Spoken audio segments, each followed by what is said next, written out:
রাজপথ থেকে অলিগলি শিল্পাঞ্চলের সর্বত্র আমরা আছি সত্যের মুখোমুখি। শিল্পাঞ্চলের সেরা খবর, সেরা তথ্য, সেরা বিশ্লেষণ। ইন্দাস নিউজ, সত্যের পাশে, সময়ের সাথে। নমস্কার, শিল্পাঞ্চলের বিভিন্ন গুরুত্বপূর্ণ খবরাখবর নিয়ে শুরু করছি আজকে ইন্দাস নিউজ, সত্যের পাশে, সময়ের সাথে। সঙ্গে আমি রুমকি। চলে যাবো সরাসরি বিস্তারিত খবরে। শনিবার টিএমসির রাজ্য সভাপতি অভিষেক ব্যানার্জি রোড শো এর মাধ্যমে আসানসোল লোকসভা উপনির্বাচনের প্রচার করেন।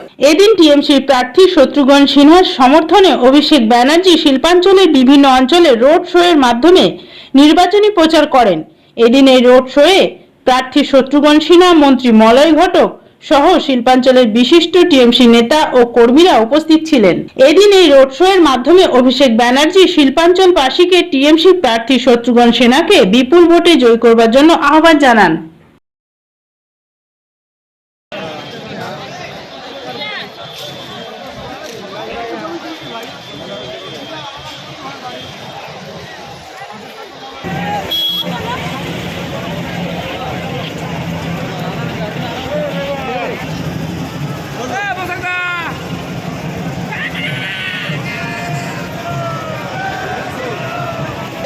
ঢুকিয়ে দেবে আবার কেন নিজেদের মাথা করতে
আমরা আত্মসম্মান এদের কাছে বিক্রি করিনি। তার কারণ এই বাংলা রবীন্দ্রনাথের বাংলা, এই বাংলা বিক্রি করেনি, আত্মসমর্পণ করেনি। আপনাদের সাংসদ ছিল, ইস্তফা দিয়ে তৃণমূলে ঢুকেছে। আমি সবাইকে বলবো যে প্রতিবাদ আমরা আজকে এই আসানসোলের রাস্তায় সংগঠিত করেছি, আগামী 12 তারিখ ভোটটা দিতে হবে যত কষ্ট হোক। বাই ইলেকশনে এমনি ভোট কম পড়ে, কিন্তু আমার কষ্ট হলেও, একটু গরম বেশি পড়লেও দয়া করে ভোট দেবেন। তার কারণ আপনার এক একটা ভোট এই অহংকারীদের গালে এক একটা চড়। এদের যদি যোগ্য জবাব দিতে হয়, যদি আপনি মনে করেন যে এই মহামারীর বাজারেও যারা ওষুধের দাম, জীবনদায়ী ওষুধের দাম বাড়াচ্ছে, ওষুধের উপর কর চাপাচ্ছে, তাদেরকে জবাব দিতে হয়, ভোট 4 নম্বরে দিতে হবে। 1, 2, 3, 4 বিজেপি ছাড়খাড়। জবাব দিতে হবে, কষ্ট হলেও দিতে হবে। আর উন্নয়ন তো তৃণমূল সরকার আছে, আপনি বুঝে নেবেন। আপনি যদি তৃণমূলকে ভোট দেন, তৃণমূল আপনার জন্য কাজ করতে বদ্ধপরিকর, আর যদি নাও দেন তাও কাজ করতে বদ্ধপরিকর। আমি কথা দিয়ে যাচ্ছি, আমরা সবার সরকার, আমরা বৈচিত্র্যের মধ্যে একতার মন্ত্রে বিশ্বাস করি। নানা ভাষা, নানা মত, নানা পরিধান, বিবিধের মাঝে দেখো মিলন মহান, এটাই তৃণমূল কংগ্রেসের মূল মন্ত্র। আমি অনুরোধ করব আপনাদের যে এদের প্রতারণায় পা দেবেন না। যাদেরকে আপনি খুঁজে পাননি, যারা বিপদে আপনার পাশে এসে দাঁড়ায়নি, যারা 15 লাখ টাকার ভাওতা দিয়েছিল, যারা বলেছিল বছরে 2 কোটি চাকরি হবে, জিএসটি করে অর্থনীতিকে যারা রসাতলে পাঠিয়েছে, নোটবন্দি করে দেশকে ধ্বংস করেছে, রাতছে দিনের নামে দেশকে আরো অন্ধকারের দিকে ঠেলে দিয়েছে, সেই 2 নম্বরই বিজেপির জামানত বাজেয়াপ্ত করতে হবে এই নির্বাচন। এই নির্বাচনে যে সুযোগ আপনারা পেয়েছেন, সারা ভারতবর্ষে কোনো জায়গায় এই সুযোগ কেউ পায়নি। কষ্ট হলেও, অসুবিধা হলেও, জাতি, ধর্ম, বর্গ, বর্ণ নির্বিশেষে আপনাদের নির্ধারিত পোলিং স্টেশনে আপনারা যাবেন, তৃণমূল কংগ্রেসকে জেতাবেন। আমি কথা দিয়ে যাচ্ছি আপনাদের যে দেখুন, সিপিএম হোক, কংগ্রেস হোক, বিজেপি হোক, সব বন্ধু তলায় তলায় সব সেটিং। একমাত্র বুক চিতিয়ে যদি কেউ লড়াই করছে বিজেপির বিরুদ্ধে, তার নাম তৃণমূল কংগ্রেস। আপনাদের দিকে তাকিয়ে আমরা আত্মসমর্পণ করিনি। বাংলার মানুষের সম্মান নিয়ে আমরা বিজেপিকে ছিনিমিনি করতে দিইনি। ইন্ডাস নিউজ, সত্যের পাশে, সময়ের সাথে। ইন্ডাস্ট্রির সময় এখন একটি ছোট্ট বিরতি।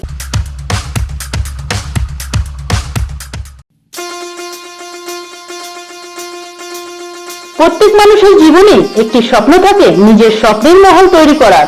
স্বপ্নের মহল এখন একদম আপনার বাজেটের মধ্যে তৈরি করে দেওয়ার সংকল্প নিয়েছে এবার ক্লাসিক কনস্ট্রাকশন, তাও একবার ন্যায্য দরে। মুরগাশাল শ্রীনিকা অ্যাপার্টমেন্ট। তাহলে আর দেরি কেন? নিজের স্বপ্নের মহল পেতে আজই যোগাযোগ করুন শিল্পাঞ্চলের সব থেকে পুরনো এবং বিখ্যাত ডেভেলপার ক্লাসিক কনস্ট্রাকশন। যোগাযোগের ঠিকানা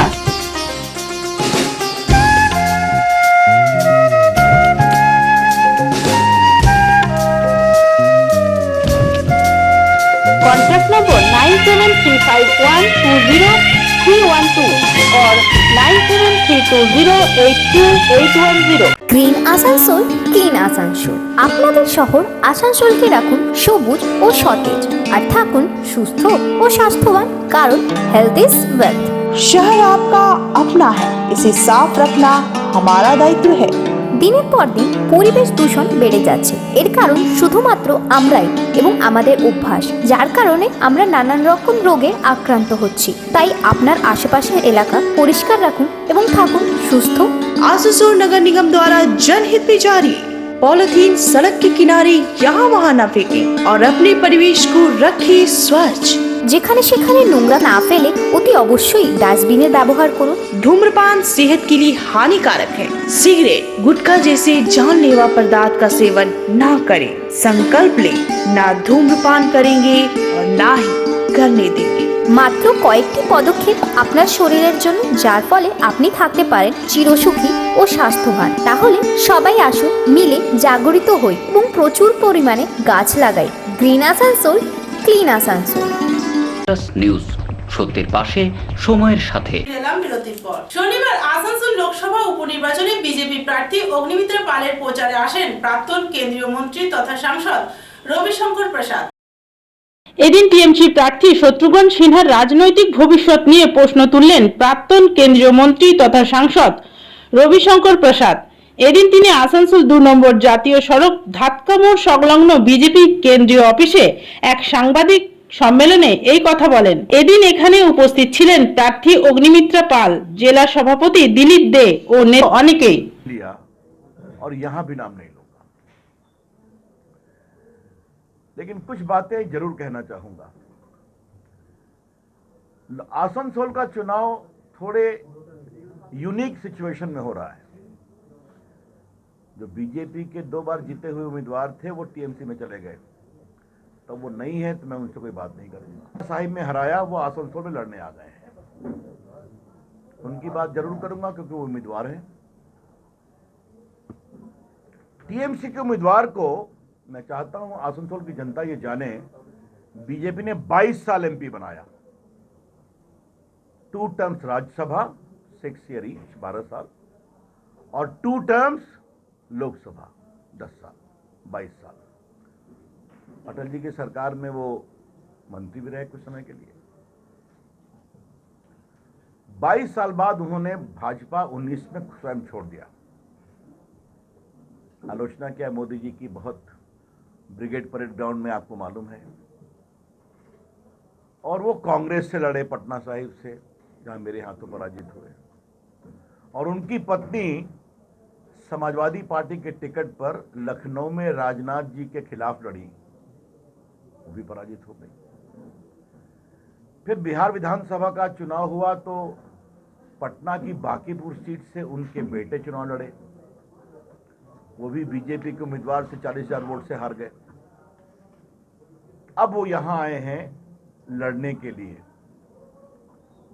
किसी को भी लड़ने का अधिकार है, उस पर मुझे कुछ नहीं कहना है, लेकिन अगर 3 साल में 3 पार्टी, 19 में भाजपा छोड़ी, कांग्रेस ज्वाइन किया, फिर कांग्रेस छोड़ के टीएमसी में आए, तो आसनसोल के लोगों से मैं ये जरूर अपील करना चाहूंगा कि क्या गारंटी है कि टीएमसी के उम्मीदवार 24 तक टीएमसी में रहेंगे।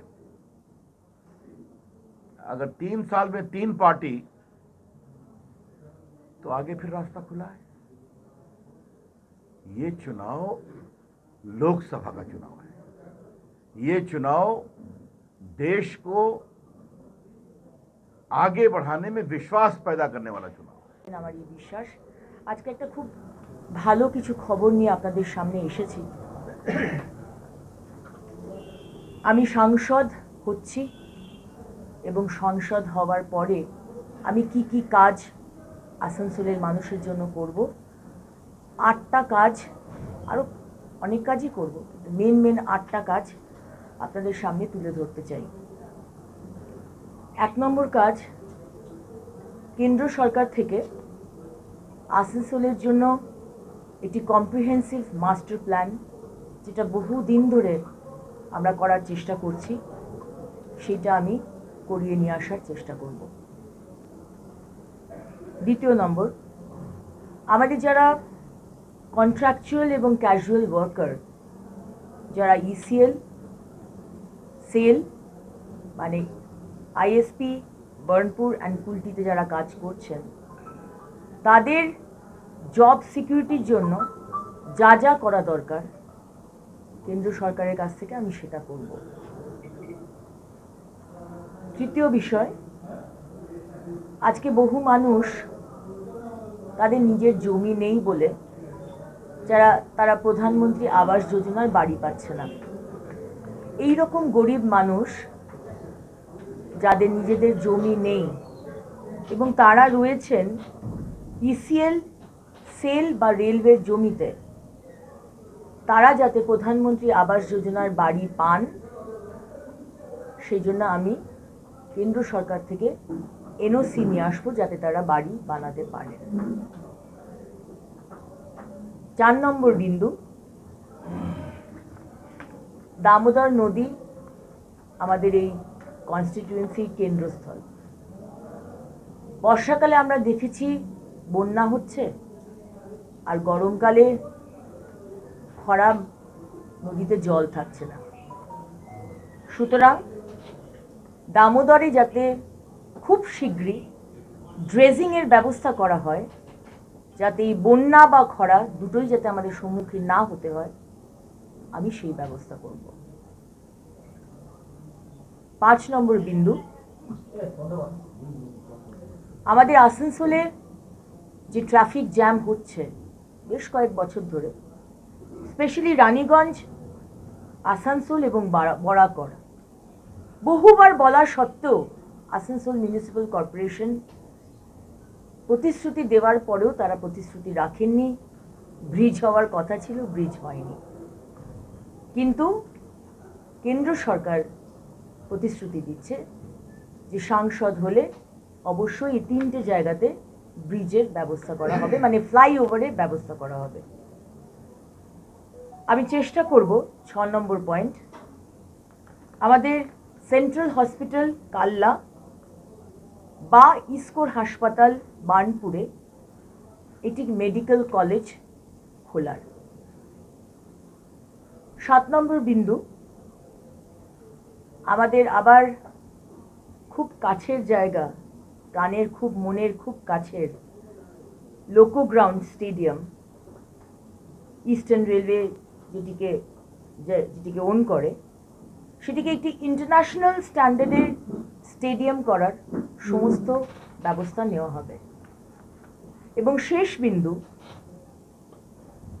আবার এই লাস্ট 1 বছর ধরে বিধায়িকা হওয়ার পর থেকে বারবার চিঠি লিখেছি, বারবার আন্দোলন করেছি যে বাঁকুড়া এবং আমার অ্যাসেম্বলি বার্নপুরের মধ্যে দামোদরের ওপরে একটি ব্রিজ হোক। এই বৃষ্টি হলে শুধু এই দুটো বিধানসভার মানুষই যে উপকৃত হবে তা নয়, এই পুরো পশ্চিম বর্ধমান, ওইদিকে বাঁকুড়া, ওইদিকে পুরুলিয়া, ওইদিকে ঝাড়খণ্ড, সমস্ত মানুষ উপকৃত হবে। আমরা দেখেছি বর্ষাকালে ছোট ছোট ডিঙিতে মোটরসাইকেল, স্টুডেন্ট, পেশেন্ট, ভেন্ডার, তারা কিভাবে প্রাণের ঝুঁকি নিয়ে এপার ওপার করে। তাই আমাদের শেষ বিন্দু এবং প্রতিশ্রুতি যে সাংসদ হচ্ছি এবং সাংসদ হওয়ার পর দামোদরের ওপর আমাদের ব্রিজ তৈরি হবে। আমার এই কথাগুলি বলার ছিল। ধন্যবাদ। নিউজ, সত্যের পাশে, সময়ের সাথে। আজকের ইন্ডাস নিউজ এই পর্যন্তই। আবার দেখা হবে ঠিক একই সময়ে একই চ্যানেলে। নমস্কার।